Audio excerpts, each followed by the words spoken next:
고린도후서 1장 12절부터 14절입니다. 우리의 자랑거리는 우리의 양심이 또한 증거하는 것이기도 합니다. 그것은 곧 우리가 세상에서 처신할 때, 특히 여러분을 상대로 처신할 때 하나님께서 주신 순박함과 진실함으로 행하고 세상의 지혜로 행하지 않고 하나님의 은혜로 행하였다는 사실입니다. 우리는 지금 여러분이 읽고 이해할 수 있는 것만을 써서 보냅니다. 나는 여러분이 그것을 완전히 이해하기를 바랍니다.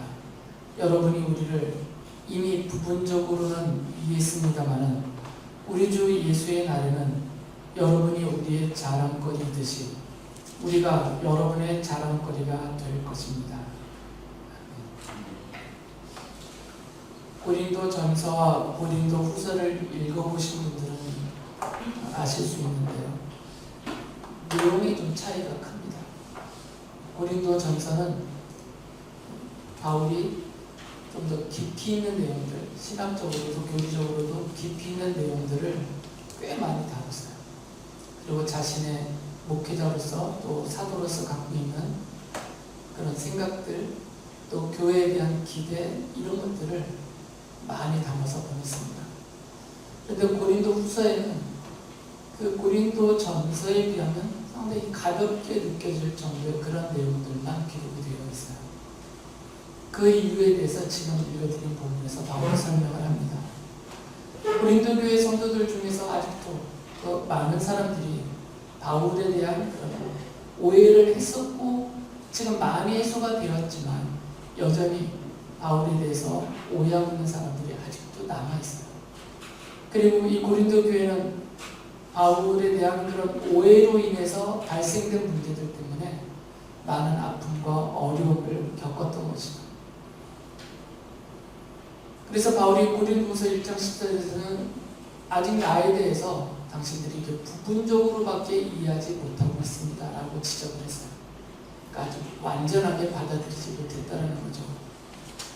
그래서 고린도후서를 고린도 교회에 써버리면서 바울의 마음이에요. 고린도 교회 성도들이 자기에 대해서 또다시 오해하는 일이 생기지 않게 하기 위해서, 그리고 자기가 보낸 그 편지를 또 꼬투리 잡아서 시시비비를 감정으로 들지 않게 하기 위해서 이미 사실로 확인되고 또 증명되어서 시비거리로 삼을 수 없는 그런 내용들만을 근거로 해서 이해할 수 있는 것만 내가 지금 이 편지에 써서 보냅니다 라고 얘기를 해요.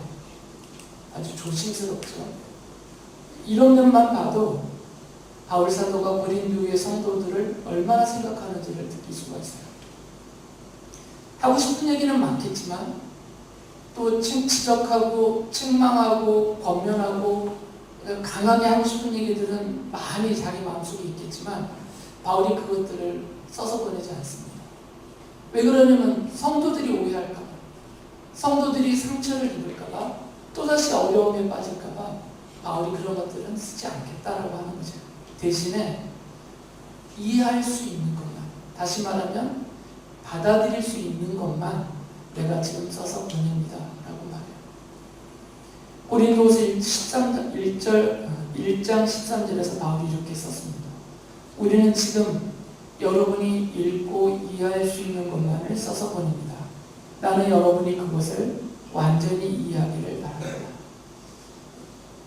이런 부분에서 목회자로서의 바울에 대한 존경심이 생기는 거죠. 얼마나 교인들을 아끼는지가 느껴지기 때문에 조심하는 거죠. 목회자가 자기가 쓰는 글자 하나라도 상처가 되지 않게 하기 위해서, 오해를 일으키지 않게 하기 위해서 조심스럽게 단어 하나까지도 좀 선택을 하고 있는 것입니다. 의외로 많은 목회자들이 조심성이 없잖아요. 성도님들을 대할 때, 또 교회에서 일을 할 때 함부로 말하거나 함부로 행동하거나 자기 중심적으로 자기 편한 대로 말하고 행동하는 것이 많아서 성도님들에게 상처도 주고 교회 어려움도 일으키고 하는데, 바울 사도는 그렇게 안 하려고 좀 최선을 다하고 있는 거죠. 그러면서 바울이 자기의 양심을 증인으로 내세웁니다. 자기 양심을 증인으로 내세워서 고린도 지역에서 바울에 대해서 비난하고 또 중상모략하고 바울에 대해서 험담했던 이 모든 것들은 다 거짓말이니까 그런 것들을 듣지도 말고 받아들이지도 마세요 라는 마음으로 이렇게 얘기를 해요. 고린도후서 1장 12절에 보면 우리의 자랑거리는 우리의 양심이 또한 증언하는 것이기도 합니다. 그것은 곧 우리가 세상에서 처신할 때, 특히 여러분을 상대로 처신할 때 하나님께서 주신 순박함과 진실함으로 행하고 세상의 지혜로 행하지 않고 하나님의 은혜로 행하였다는 사실입니다. 이것은 여러분이 이미 봐서 알고 있는 사실입니다. 이 말이에요. 바울이 고린도에서 약 1년 6개월 동안 머물면서 그들 앞에서 처신할 때, 교회 바깥에 세상을 향하여 처신했을 때뿐만 아니라 특별히 이 고린도 교회와 성도들을 대하면서 그들 앞에서 자신이 처신할 때에는 하나님께로부터 받으네요. 자기가 본래 타고난 것도 아니고 사람에게서 배운 것도 아니고 하나님께로부터 받은 순박함이라는 것은 다른 말로 하면 단순함이에요. 순박함으로, 그리고 진실함으로, 그리고 세상의 지혜, 사람들의 잔꾀 이런 거 쓰지 않고 사람들의 생각과 방법 따르지 않고 오직 하나님의 은혜로 여러분 앞에서 내가 행했습니다. 목회자로서, 사도로서 하나님의 일꾼이요 교회 일꾼으로 그렇게 처신하고 행했습니다. 이것은 여러분들이 이미 본 사실이고 내 양심이 증언하는 바입니다. 이렇게 말을 해요. 바울이 하는 말은 자기 자신은 하나님의 일꾼이고 교회 일꾼으로 세움을 받은 예수 그리스도의 사도이며 하나님의 종이기 때문에 인간적인 이익을 얻기 위해서 세상의 지혜를 사용하지 않고 세상의 지혜를 따라 행하지 않았다는 거죠. 그건 맞지 않기 때문입니다. 대신에 그런 거 다 아무리 좋아 보여도 그럴듯해도 그런 거에 귀 기르지도 않고 따르지도 않고 나 자신은 오직 하나님께로부터 받은 순박함과 진실함과 은혜로만 교회와 성도들 앞에서 처신했다라는 말이에요. 바울은 고린도 교회에 편지를 써보내면서 자신과는 반대로 이 세상의 지혜로 행하는 사람들, 이런 자기 이익을 얻기 위해서 세상의 지혜로 교회 안에서 처신하고 사람들을 대하여 행하는 그런 사람들을 거짓 사도라고 부르고 자신의 이익을 얻기 위해서 사람들을 속이는 자들이라고 불렀어요. 고린도후서 11장 13절에서 그들에 대해서 이렇게 말합니다. 이런 사람들은 거짓 사도요, 속이는 일꾼들이요, 그리스도의 사도로 가장하는 자들입니다. 그리고 그들에 대해서 더 이어서 이렇게 말해요. 고린도후서 10장 12절에서는 우리는 자기를 내세우는 사람들과 같은 부류가 되려고 하거나 그들과 견주어 보려고 하지 않습니다. 그러나 그들은 자기를 척도로 하여 자기를 재고 자기를 기준으로 하여 자기를 견주어 보고 있으니 어리석기 짝이 없습니다. 이 사람들은 자기 이익이 목적이라는 거예요. 그것이 단순하게 금전적인 이익만이 아니라 자기의 지위를 지키려고 또는 신분을 유지하려고 아니면 자기 자신의 명예나 권위나 권력 이런 것들을 얻고 지키고 유지하기 위해서 자기 자신을 내세우면서 자기 자신을 척도로 하면서 세상의 지혜를 모든 것을 다 동원해 가면서 행하는 자들이다라는 것이죠. 그러나 바울은 그리고 자신의 이름은 이들과 같지 않다는 것이에요. 바울이 고린도후서 10장 18절에서 이렇게 말을 합니다. 참으로 인정을 받는 사람은 스스로 자기를 내세우는 사람이 아니라 주님께서 내세워 주시는 사람입니다. 누가 하나님의 일꾼이냐?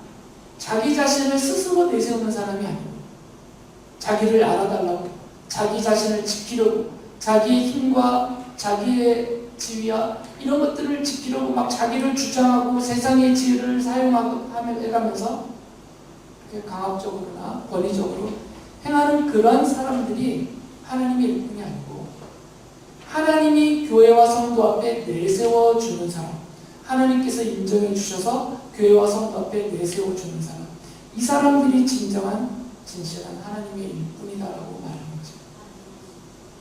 바울이 이렇게 마치 자기 변명인 것처럼 계속 말하는 이유는 이게 아픔이 있었기 때문이에요. 지난주 설교 때 말씀드렸듯이 바울의 사도직을 부정하고 바울이 하나님의 일꾼도 아니고 교회 일꾼도 아니고 오히려 사기꾼이고 성도들을 속여서 노력하는 사람이고 가르치는 것도 없더라고 계속 중상모략하면서 거짓으로 바울을 공격하면서 교회 전체의 지도력을 흐트러버렸고 그로 인해서 고린도 교회가 어려움을 많이 겪었기 때문에 다시 그런 아픔과 어려움에 빠지지 않게 하기 위해서 바울이 이렇게 길게 말을 하고 있는 것입니다. 그래서 바울이 강조하는 바가 있어요. 이것은 고린도 교회에 이렇게 써보냈다라는 것은 앞으로도 바울이 자신이 평생 영원히 고린도 교회에서 목회할 것이 아니니까 그 교회에 어느 목회자가 와서 지도자로서 목회를 하든 간에 지도를 하든 간에 그들에 대한 분별력을 가르쳐 주려는 거죠. 성도들에게 이런 분별력이 있어야 되기 때문에 그것을 말해주는 겁니다. 참된 하나님의 일꾼과 거짓 교사들, 속이는 자들, 노력하는 자들을 잘 분별하라 이거예요. 성도들에게 이 분별력이 없으니까 그냥 무조건 받아들이고 무조건 따르고 그러다 보면 나중에 또 마음이 상하고 실족해서 교회에서 문제가 생기고 심지어는 교회를 떠나버리고 신앙도 버리고 이런 일들이 생기거든요. 스스로 분별력이 있어야 돼요. 바울이 이것을 가르쳐주고 있는 겁니다. 세 가지를 말했어요. 참된 하나님의 일꾼이 갖고 있는 특징 세 가지, 특성. 순박함, 진실함, 은혜, 이 세 단어를 기억하시라는 겁니다. 바울은 자신이 하나님께 인정을 받고 하나님께서 교회와 성도들 앞에 하나님의 일꾼으로 교회 일꾼으로 세움을 받은 자로서 자기는 세상의 지혜를 따라서 행하지 않고 하나님께서 주시는 하나님의 일꾼으로 하나님이 세우셨기 때문에 하나님이 주셨다는 거예요. 이 순박함, 진실함, 은혜로만 행하였다라는 것을 강조해요. 순박함이라는 말은 단순함이라고 생각하시면 돼요.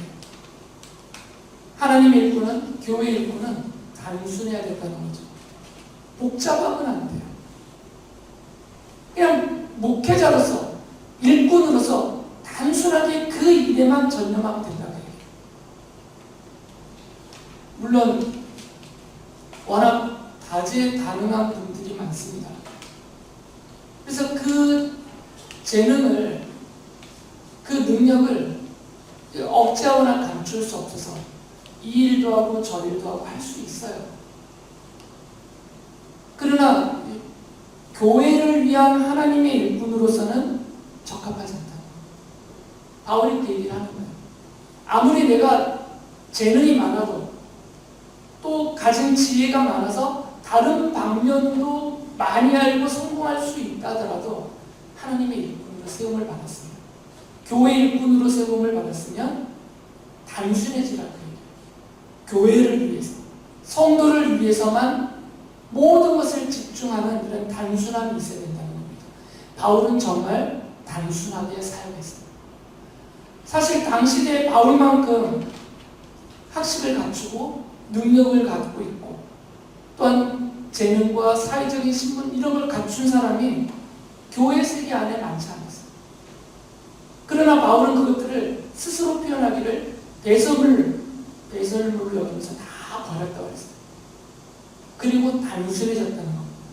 오직 복음을 전하는 일에만, 오직 하나님의 말씀을 가르치는 일에만, 오직 교회를 세우는 일로만, 오직 성도들이 하나님의 백성으로 든든히 온전히 세워져가는 그 일에만 단순하게 집중했다는 거죠. 그러나 바울이 지적한 거짓 교사들이요, 속이는 자들을 노력하는 자들은 이런 단순성이 없습니다. 일단 목적이 다르기 때문에, 자기 이익을 목적으로 하기 때문에 단순해질 수가 없어요. 참된 하나님의 일꾼이냐 아니냐를 구분하는 그 특징, 특성은 그 사람이 정말 단순한 목회자냐 이걸 보시면 돼요. 목회에만, 교회에만, 성도에게만 하나님의 일꾼으로서 하나님의 일에만 집중하고 있느냐, 그것을 보시라는 얘기예요. 또 한 가지는 바울은 진실함을 했다고 했어요. 고린도후서 2장 17절에서 바울이 이렇게 말해요. 우리는 저 많은 사람들처럼 하나님의 말씀을 팔아서 먹고 살아가는 장사꾼이 아닙니다. 우리는 하나님께서 보내신 일꾼답게 진실한 마음으로 일하는 사람들입니다. 우리는 하나님이 보시는 앞에서 그리스도 안에서 말하는 것입니다. 진실한 마음으로 일했다는 것이죠. 그러나 앞서 지적했던 거짓 교사들, 노력하는 자들, 자기 이익만을 취하는 이런 사람들은 장사꾼과 같다고 얘기해요. 교회를 팔아먹고 성도를 팔아먹고 자기 돈벌이를 위해서 자기 이익만을 채우는 장사꾼에 불과하다는 것이죠. 진실함이 없다는 거죠. 거짓이 없다라는 거죠. 진실함이라는 것은 거짓이 없다는 겁니다. 목회자가 교회를 속이면 안 되고 성도를 속이면 안 되잖아요. 하나님을 속일 수 없는데 하나님의 교회인, 하나님의 교회로 모이는 성도들을 속이는 자체는 그래서 목회자로서 자격이 없는 것이죠. 그래서 진실함이 필요하다는 겁니다. 세 번째로 바울이 말하는 것은 자신은 하나님의 은혜로만 일했다는 것이에요. 고린도전서 15장 10절에서 이렇게 말했어요. 그러나 나는 하나님의 은혜로 오늘의 내가 되었습니다. 나에게 베풀어 주신 하나님의 은혜는 헛되지 않았습니다. 나는 사도들 가운데 어느 누구보다도 더 열심히 일하였습니다. 그러나 이렇게 한 것은 내가 아니라 나와 함께 하신 하나님의 은혜입니다. 바울만큼 열심을 낸 사람이 누가 있겠어요? 교회를 위해서, 성도를 위해서 바울만큼 열심을 낸 사람은 이 교회 시대 때 찾아보기 어렵습니다. 그런데 바울은 아주 겸손하게 말해요. 이 열심은 나 스스로의 능력으로, 지혜로, 힘으로 낸 열심이 아니라 다 하나님이 주신 은혜다 라고 말해요. 하나님의 은혜를 떼내기 뭐냐면 늘 하나님 앞에 엎드려 있었다는 거죠. 하나님의 은혜는 하나님 앞에 엎드려 있는 사람들이 받습니다. 하나님 앞을 떠난 사람들은 하나님의 은혜에서 멀어집니다. 그래서 바울 사도는 그것을 은혜의 보좌라는 표현까지 썼어요. 하나님 앞은 은혜의 보좌예요. 그 앞에 나오는 사람이 하나님의 은혜를 누리게 되는 거죠. 하나님 앞에서 멀어지면 멀어질수록 은혜의 보좌로부터 멀어지기 때문에 하나님의 은혜로부터 멀어지는 거죠. 바울이 그 열심을 하나님의 은혜로 냈다는 얘기는 늘 하나님 앞에 머물러 있었다는 얘기예요. 바울은 늘 하나님 앞에 엎드리고 하나님 앞에 머물고 하나님의 말씀을 붙들고 하나님의 일꾼으로서, 하나님의 종으로서 늘 하나님 앞에 있기 때문에 자신의 이런 모든 열심이 하나님의 은혜로 인하여서 나온 것이다 라고 말하는 것입니다. 참된 하나님의 일꾼, 교회의 일꾼을 여러분이 분별하실 때에는 이 세 가지를 근거로 판단하시면 틀리지 않습니다.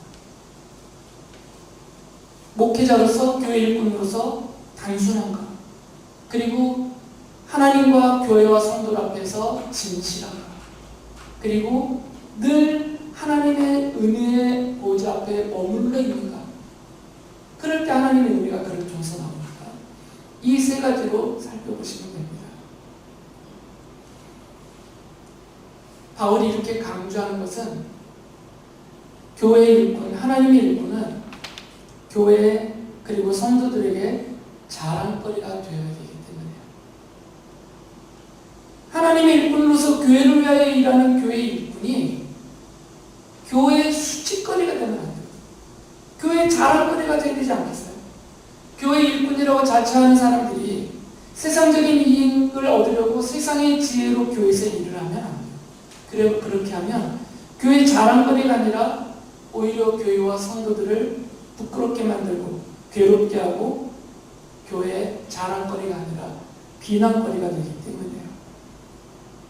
교회 일꾼들은 하나님과 성도들 앞에서 하나님으로부터 받는 순박함과 진실함과 은혜로 행하는 것이 환하게 확실하게 드러나게 돼 있고 또 드러나야 돼요. 이건 감춰질 수 있는 것이 아닙니다. 성도님들이 바보들이 아닌데 그걸 감추려고 한다고 감춰지겠어요? 환히 다 드러나게 돼 있어요. 아, 저분이 정말 단순하게 목회만 전능하고 있는가? 환히 드러나게 돼 있어요. 아무리 감추려고 해도. 저분이 정말 진실한 목회자이냐? 아니면 늘 하나님의 은혜를 사모해서 하나님 앞에 오랫동안 머물러 있는 그 하나님의 은혜만을 사모하고 그 은혜로만 목회하는 사람인가? 이거는 숨길 수도 없고 거짓으로 가릴 수도 없어요. 훤히 드러나게 돼 있어요. 여러분들이 다 보는 일이니까.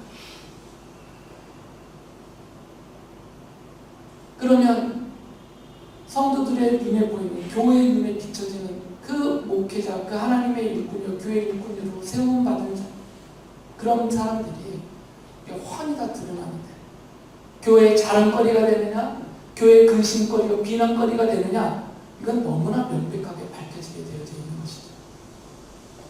바울은 자기 자신을 교회의 자랑거리로 삼아도 됩니다 라고 말하고 있는 거예요. 나는 부끄러움이 없다는 거죠. 당당하다는 겁니다. 실제로 그렇게 사역을 했기 때문에. 그러니까 이런 자기를 중상모략하는 저 거짓 사도들, 속이는 자들, 저 사람들의 말에 끌려가지 말고 바울과 같이 일하는 사람들을 교회의 자랑거리로 여기면서 함께 주님의 교회로 세워져야, 든든히 세워져야 됩니다. 이것을 지금 바울이 강조하는 거예요. 나를 알아봐 달라가 아니라. 바울은 두 번째로 이런 말씀을 합니다. 그러니까 교회 일꾼은 교회의 자랑거리가 되어야 돼요. 그리고 뒤이어서 두 번째로 바울이 말하는 것은 교회와 성도는 자기들끼리도 선도 간에도 서로에게 자랑거리가 되어줘야 된다는 얘기예요. 이 성도가 저 성도에게 자랑거리가 되어야 돼요. 그리고 저 성도도 이 성도에게 자랑거리가 되어야 된다는 말이죠. 그래야 참된 교회가 교회답게 세워질 수가 있어요. 한 교회로 모이는 성도가 A라는 성도가 B라는 성도에 대해서 계속 비난하고 욕을 해요. 교회 안에서든 교회 바깥에서든. B라는 성도는 또 C라는 성도에 대해서 계속 욕하고 비난을 해요. 성도끼리 서로 이루고 있다 그러면 그 교회는 꼭 무너집니다. 그리고 그 교회는 참된 그리스도의 몸으로서 교회라고 할 수가 없어요. 그래서 바울이 가르치는 겁니다. 바울 자신도 교회 일꾼으로서 교회의 자랑거리가 되기 위해서 최선을 다하고 있듯이 성도들 간에도 성도가 서로에게 자랑거리가 되어야 합니다. 이것을 가르치고 있어요. 바울은 늘 고린도 교회를 자랑스럽게 생각하고 늘 자랑했어요. 누구를 만나든 어느 지역 어느 교회를 방문하든. 바울이 고린도후서 7장 4절에서 이렇게 말해요.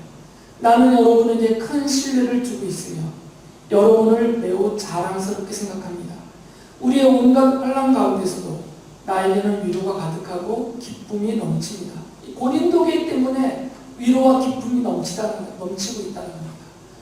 바울은 이게 그냥 둘러대거나 듣기 좋으라고 하는 말이 아니에요. 정말 고린도 교회와 성도들을 자랑스러워하고 있어요.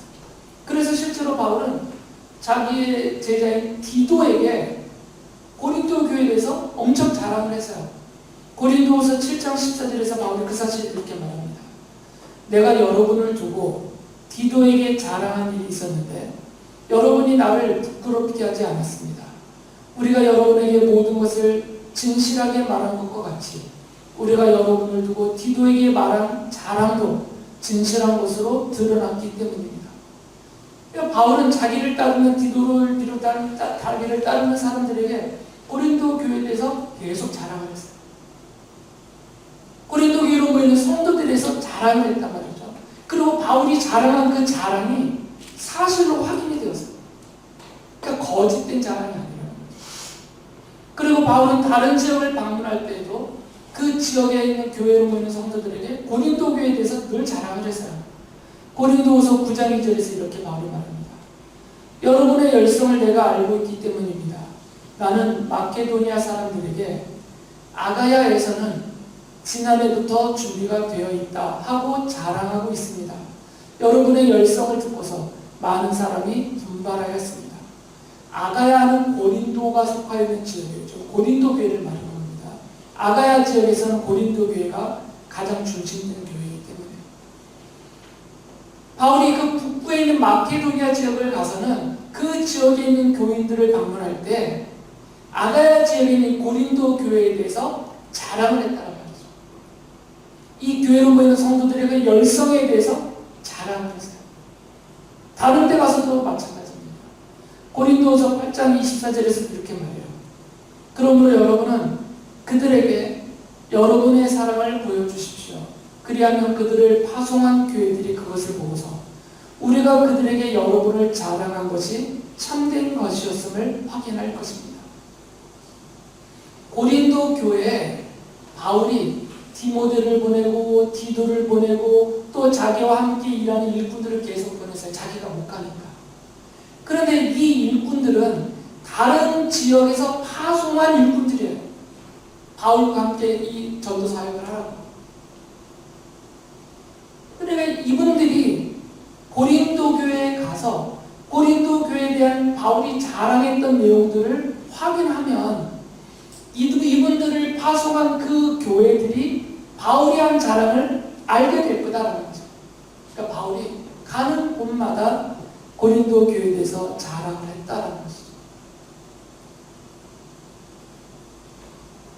바울이 고린도서 1장 14절에서 이렇게 말합니다. 우리 주 예수의 날에는 여러분이 우리의 자랑거리이듯이 우리가 여러분의 자랑거리가 될 것입니다. 바울은 주님 앞에 서게 되는 날이 있는데 개인적인 종말을 맞아 죽음에 이르든지 아니면 예수님이 재림하셔서 온 우주적인 종말의 날이 오든지 주님 앞에 서게 되는 그 날이 있는데 그 주님 앞에 서게 되는 그 날에 나는 바울과 얘기했는데 나는 고린도 교회 성도들 여러분들의 자랑거리가 되고 여러분들은 우리의 자랑거리가 될 것입니다. 서로 자랑거리가 된다고 얘기해요. 바울이 그렇게 여기고 있다는 겁니다. 바울은 고린도 교회 성도들을 자랑스러워하고 있어요. 고린도 교회 성도들도 바울을 알아주고 바울을 자랑스럽게 여겨달라고 해요. 서로. 바울은 교회 일꾼들과 성도들이 서로에게 자랑거리가 되기를 원했어요. 그리고 성도들도 서로에게 자랑거리가 되기를 원했습니다. 바울은 성도들이 자기 자신을 내세우면서 자기 자랑을 하지 말고 이건 세상 사람들이 하는 것이니까 하나님의 은혜를 입은 성도들은 자기 자랑을 세상 사람들처럼 하지 말고 자기를 내세우지 말고 하나님께서 주시는 순박함과 진실함과 은혜로 행하면서 서로에게 자랑거리가 되어주라고 얘기해요. 바울은 그걸 원합니다. 여러분이 스스로를 한번 판단해보세요. 나는 저 성도에게 자랑거리가 되겠는가? 다른 말로 하면 저 성도가 나에 대해서 다른 사람들에게 자랑스럽게 생각해서 자랑을 하고 있는가? 이렇게 판단해 보시라는 거예요. 나를 자랑거리로 생각하지 않고 나를 자랑하지 않는 저 성도가 못되고 잘못된 게 아니에요. 그 사람이 악하고 못되고 잘못돼서 나를 자랑하지 않고 나를 비난거리와 근심거리로 삼아서 얘기하고 있는 게 아닙니다. 내가 그 사람에게 자랑스러운 자가 아니기 때문에 그렇게 살지 않았기 때문에 성도님들이 서로를 대할 때 생각할 때 서로를 자랑스럽게 생각하고 또 다른 사람에게 향하여서 성도들을 이렇게 자랑할 수 있는 그런 사이가 되어야 된다는 것입니다. 물론 여기서 오해하시는 건 아닙니다. 교회의 가장 큰 자랑거리는 뭐겠어요? 누구겠어요? 교회에서 가장 큰 자랑거리 김찬희 목사가 아닙니다. 예수님이세요. 교회의 머리이신 우리 주 예수 그리스도가 비교될 수 없는 가장 큰 자랑거리. 그러니까 교회는 성도는 무조건 예수 그리스도를 자랑해야 돼요. 누구 앞에서든 간에. 특히 믿지 않는 사람들 곁에서는 하나님에 대해서, 예수님에 대해서 불평불만, 의심, 걱정 이런 거 자꾸 말하면 안 돼요. 전도의 문이 막혀버립니다. 자랑스러워요. 내가 믿는 분을 내가 자랑스러워하지 않는데 그분이 나를 따라 믿겠어요. 예수 그리스도가 가장 큰 자랑거리입니다. 그 다음으로 서로서로를 자랑하라고 해요. 교회 일꾼들은 교회 일꾼으로서, 하나님의 일꾼으로서 교회와 성도들을 섬기는 교회 일꾼으로서 자랑거리가 되어줘. 또 성도들은 성도들끼리 서로서로에게 거룩한 하나님의 백성으로서 자랑거리가 되어야 된다는 것입니다. 교회는 크고 아름다운 건물을 자랑하는 것이 아닙니다. 그건 교회가 할 일이 아니에요. 그거는 교회 바깥에 있는 세상 사람들이 하는 일입니다. 야, 건물 잘 졌다. 건물 크다. 건물 멋지다. 건물 높다. 이거는 교회 바깥에 있는 사람들이 하는 자랑이에요. 예수 그리스도의 십자가 은혜를 입은 성도가 고작 자기가 다니는 교회의 크기와 건물을 자랑한다면 이 사람은 아직 복음을 제대로 이해하지 못한 사람이에요. 교인의 수가 많다라고 자랑하는 성도들, 아직 복음을 제대로 이해하지 못한 사람이에요. 그러니까 교회는, 그리고 교회로 모이는 성도들은 교회의 크기, 교인 수가 많은 것, 이런 것 자랑하는 것이 아닙니다. 그런 걸 자랑하는 사람들이 아니에요. 그리고 세상의 지혜를 교회에서 자랑하지 않습니다. 오직 교회로 모이는 성도들은 예수 그리스도 안에서 교회의 머리 대신 우리 주님을 자랑하고, 또 주님의 일꾼으로서 교회로서 일하는 교회의 일꾼들을 자랑하고, 또 주님의 자녀들을 서로서로 자랑하고, 그래서 예수 그리스도 안에서 거룩한 한 몸으로서 교회로 세워져야 될 것입니다. 그리고 문등하는 교회로 모이는 모든 성도들도 이렇게 모두에게 서로서로가 자랑거리가 되고 또 서로를 자랑하는 그런 아름다운 교회, 아름다운 성도들이 될 수 있기를 바랍니다.